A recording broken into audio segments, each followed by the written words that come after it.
भाई साहब तबीयत थी हमारी खराब जो हम सो रहे थे और ये थे परे थे। अब परे में नहीं पता कि को आओ। एक ने चदरा हमारी मुंह पे डाला हुआ मुड़ी से डाले थे, एक ने हमारे ने कल्ला हो रही चदरा और मैं चिल्लाया करी जो चक्कू मार दई ने पकड़ो आवाज उठा रही था और पता नहीं है कि बदर बदर चले गए। बेहोश हो गई मैंने जैसे भी भाग गई तो मैं गिर गई थे बेहोश। अरे दैया बच्चा पाले इतने से बच्चा में डरे डरे बच्चा दुकान पे से मजबूरी करन चले गए थे। दोस्तों आप सभी को ईद की बहुत बहुत मुबारकबाद और वहीं पर आप सभी साथियों को नवरात्रि की भी हार्दिक शुभकामनाएं। दोस्तों कल ईद थी इसलिए कल वीडियो नहीं बना पाया, लेकिन आज जो वीडियो बना रहा हूं ये बहुत ही मन को विचलित करने वाला वीडियो है। हालांकि कहते हैं कि पति और पत्नी का जो रिश्ता होता है बहुत ही पवित्र और पाक रिश्ता होता है और ये जितना पवित्र और पाक होता है उतना ही ये रिश्ता मजबूत भी होता है। लेकिन आज के दौर में यही रिश्ता नाजुक होता जा रहा है। आजकल शायद ही कोई ऐसा दिन होता हो जिस दिन ऐसी कोई खबर ना आती हो कि कहीं पर पति ने पत्नी को मार दिया या कहीं पर पत्नी ने पति का कत्ल कर दिया, और वो भी महज छोटी छोटी सी बातों पर। ऐसा ही एक मामला निकल कर आया है हमीरपुर जिले से। एक हमीरपुर जिले में एक महिला ने अपने पति का बहुत ही बेदर्दी से हत्या कर दी है, जहां पर पति दोपहर के वक्त अपने घर आता है खाना खाने के लिए, लेकिन वहीं पर पत्नी से किसी बात पर छोटा मोटा विवाद हो जाता है और विवाद इतना बढ़ जाता है कि महिला को इतना ज़्यादा गुस्सा आ जाता है कि सिंघाड़ा काटने वाले चाकू से अपने पति की गर्दन ही काट देती है। और वार इतना गहरा होता है कि पति तड़प तड़प कर वहीं पर ही दम तोड़ देता है और फ़ोन करके अपने बेटे को बुलाती है और कहती है कि डॉक्टर को लेके आ जाओ, मेरी बहुत ज़्यादा तबीयत खराब है। लेकिन वहीं पर जब बेटा घर पहुंचता है तो देखता है कि पिता की लाश पड़ी हुई है जो कि खून से लथपथ है और माँ बेहोश पड़ी हुई है।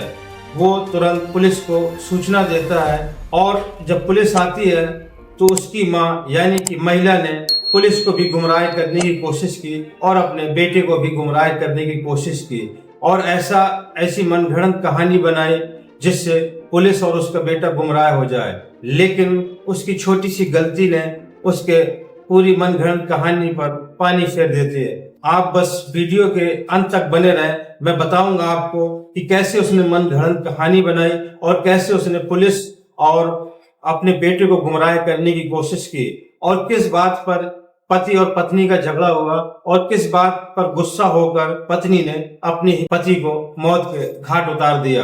तो दोस्तों आदाब, नमस्कार, मैं हूं मुबीन खान। आज की जो सच्ची घटना की कहानी है वो कहानी है उत्तर प्रदेश के हमीरपुर जिले की, और उसी हमीरपुर जिले का एक कस्बा है मुस्कुरा, और उसी मुस्कुरा की एक नई बस्ती है गोमती नगर, जो कि बैजनाथ अग्रवाल स्कूल के पीछे बसी हुई है। और उसी गोमती नगर बस्ती पर रहता है अरविंद रैकवार और उसकी पत्नी अनीता रैकवार, और इनके 3 बच्चे हैं। जो बड़ा बेटा है उसकी 18 साल की उम्र है राजेश, और 2 बेटे छोटे हैं शिब्बा और दिनेश। दरअसल अरविंद रैकवार महोबा जिले के खरेला के पास में ही एक गांव है कुंडरा, वहां का रहने वाला है और आज से 10 साल पहले ये रोजी रोटी की तलाश पर ये मुस्कुरा कर रहने लगता है और यहीं पर काम धाम करना शुरू कर देता है। और ये एक होल्डिंग एजेंसी पर काम करने लगता है और इसकी पत्नी अनीता सिंघाड़ा बेचने का काम करती है। और इसका जो बड़ा बेटा है राजेश, जिसकी उम्र 18 साल है, वो मुस्कुरा पर ही फल और सब्जियों का ठेला लगाकर अपने घर का पालन पोषण करते हैं। यानी कि घर पर 3 लोग कमाने वाले होते हैं और शिब्बा और दिनेश ये दोनों छोटे हैं और ये पढ़ाई करते हैं। लेकिन सोमवार को हड़कंप तब मच जाता है जबकि अरविंद रैकवार घर पर होता है और उसके बेरहमी से हत्या कर दी जाती है और वो उसकी डेड बॉडी यानी कि लाश खून से लथपथ घर पर पड़ी होती है। वहीं पर अरविंद रायकवार का बड़ा बेटा राजेश कहता है कि दरअसल दोपहर के लगभग 3 बजे थे और उसकी माँ यानी कि अनीता का फोन आता है और अनीता कहती है कि बेटा मेरी बहुत ज्यादा तबीयत खराब है और तुम डॉक्टर को लेकर घर आ जाओ। तभी राजेश अपने जब घर पहुंचता है तो देखता है कि बेड पर उसके पिता की डेड बॉडी पड़ी हुई है और खून से पूरी तरह लथपथ है और वहीं पर माँ बेहोश पड़ी हुई है। तभी किसी तरीके से अपने माँ को वो होश में लाता है और जैसे ही माँ होश में आती है तो छाती पीटना शुरू कर देती है और उसका रो रो कर बुरा हाल हो जाता है। तभी राजेश पुलिस को सूचना देता है और थोड़ी ही देर पर मौके वारदात पर मुस्कुरा थाना प्रभारी योगेश तिवारी और राट सीओ राजीव कुमार सिंह मौके वारदात पर पहुंच जाते हैं और डॉग स्क्वाड और फॉरेंसिक टीम भी मौके वारदात पर पहुंच जाती है और इस निर्मम तरीके से किए गए हत्याकांड पर वो अपनी जांच शुरू कर देती हैं और वहीं पर पूछताछ भी शुरू कर देती हैं। वहां पर जब उनके बेटे से पूछा जाता है तो उनका बेटा कहता है कि मुझे 3 बजे माँ का फोन आया और जब माँ से पूछा जाता है कि तुम कहाँ पर थी तभी वहां पर मीडिया भी पहुंच जाती है और मीडिया के सामने उसकी माँ अनीता रो रो कर बयान दे रही थी और कह रही थी कि दरअसल मेरी तबीयत बहुत ज्यादा खराब थी इसलिए मैं सो रही थी। तभी कुछ अज्ञात लोग घर पर घुस आए और मेरे मुंह पर कपड़ा लगा दिया और मेरे पति की बेरहमी से हत्या कर दी। क्या क्या हो गया? भाई साहब तबीयत थी हमारी खराब जो हम सो रहे थे और जे थे परे थे। अब परे में नहीं पता कि को आओ एक ने चदरा हमारी मुंह पे डाला हुआ मुड़ी से डालते हुए एक ने हमारे ने कल्ला हो रही चदरा और मैं चिल्लाया करी से वरना चाकू मार दई ने पकड़ो आवाज धराई दाओ पता नहीं है कि बदर बदर चले गए। कितने लोग थे? 2-3 को तो यार मिलो तो लेकिन जोत में खुले थे तो मुंह धावला उसको देखनी भाव हम। कितनी देर पहले? बेहोश हो गई मैंने जहीं से भाग गई तो मैं गिर गई थे बेहोश। फिर बेहोशी खुली जब मैं घर चले आनी। अरे दैया किसी से बुराई लड़ाई? भाई साहब हम तो कुरार किया सुबह बोते तो हमारी दुनिया में लग से हाल की में बनी रही हुई हमें नहीं पता। हम तो बच्चा लेके 10 साल से थे आ गए थे बबलू भाई साहब के हार में बने रहे। फिर हमने जो करण को पलाट ले लो जी बच्चा पाले इतने से बच्चा हार में डरे बच्चा दुकान पे जे मजबूरी करन चले गए थे। उनको हाथ कटो है सुबह नहीं ज्यादा कर पाई सुबह घर आते मैंने रोटी बनाई खवाई और बस उनने। पुलिस उसके बयान को बहुत ही गंभीरता से लिया और मोहल्ले पर भी पूछताछ शुरू की और मोहल्ले पर भी जो उन पुलिस को सामने निकल कर आया वो पुलिस को पहले से ही शक था क्योंकि जब पुलिस वहां मौके वारदात पर पहुंची थी तो अनीता के चेहरे पर कुछ खून के छींटे थे जो कि दीवार पर भी कुछ खून के छींटे थे और वही खून के छींटे उसके कपड़े पर भी थे। पुलिस को प्रथम दृष्टया देखते ही अनीता पर कुछ शक हुआ और फिर जब पुलिस ने अपनी जांच पर वहां के आसपास पर लगे कैमरों को भी खंगालना शुरू किया तो देखा कि उस टाइम पर जब से अरविंद घर आया था उसके बाद ना तो कोई घर आया था और ना ही कोई घर से बाहर गया था।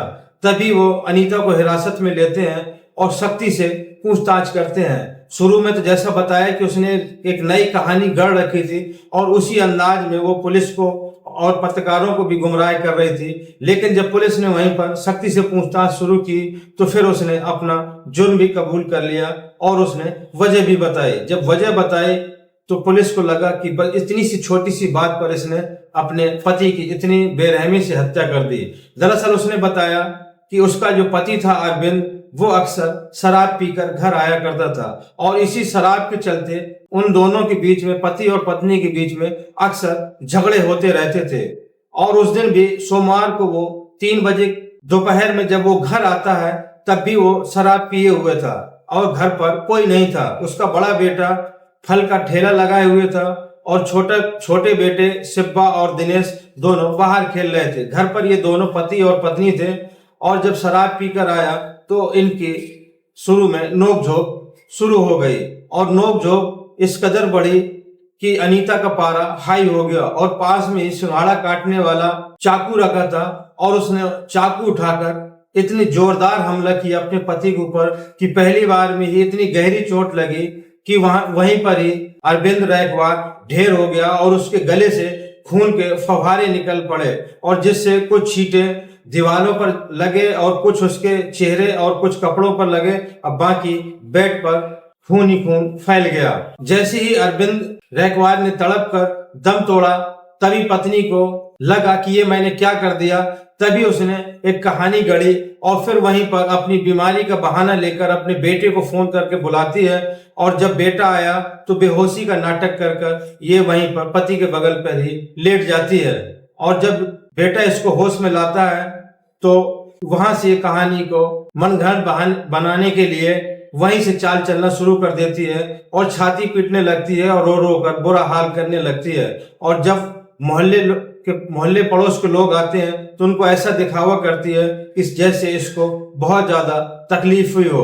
और वहीं पर जब पुलिस ने मोहल्ले वालों से भी पूछताछ की तो मोहल्ले वालों ने भी पत्नी पर ही शक जताया था कि हमें शक है कि पत्नी ने ही अपने पति की हत्या की है। ये सारे सबूतों और खुद उसके अपना जुर्म कबूल करने पर पुलिस ने डेड बॉडी को पोस्टमार्टम के लिए भेज दिया और अनीता को हिरासत में लेकर उसको जेल भेज दिया। वहीं पर हमीरपुर की एसपी दीक्षा शर्मा का कहना है, आज लगभग 3:30 बजे थाना मुस्कुरा पर एक हत्या की सूचना प्राप्त हुई थी कस्बा मुस्कुरा में। तत्काल पुलिस के द्वारा मौके पर पहुंचा गया था। डॉग स्क्वाड फील्ड यूनिट भी मौके पर मौजूद थी। शव को पोस्टमार्टम के लिए भेज दिया गया है।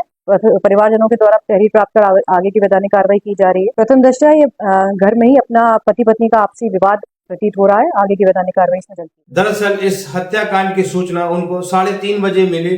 तभी मौके वारदात पर पुलिस पहुंच गई और वहीं पर डॉग स्क्वाड टीम और फॉरेंसिक टीम भी पहुंच गई और पुलिस ने वहां पर जांच पड़ताल करना शुरू की और हत्यारन पति को हिरासत में लेकर उसको जेल भेजने का काम कर दिया गया है और अभी भी उस केस पर जांच की जा रही है कि इस हत्याकांड के पीछे कोई और कहानी या कोई और बात तो नहीं है।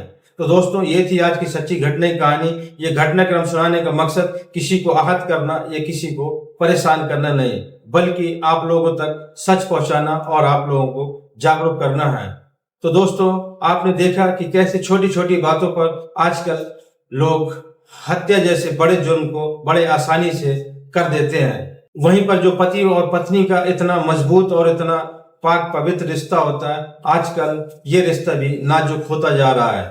तो दोस्तों, अगर ये वीडियो आपको अच्छा लगा हो तो ज्यादा ज्यादा लाइक करें, सब्सक्राइब करें और अगर फेसबुक पर देख रहे हो तो पेज को फॉलो करें। और दोस्तों, कमेंट करके अपनी राय जरूर दें और ये भी बताएं कि आप ये मेरा वीडियो कहाँ से देख रहे हैं। तो मिलते हैं अगले वीडियो में नई कहानी के साथ। जय हिंद।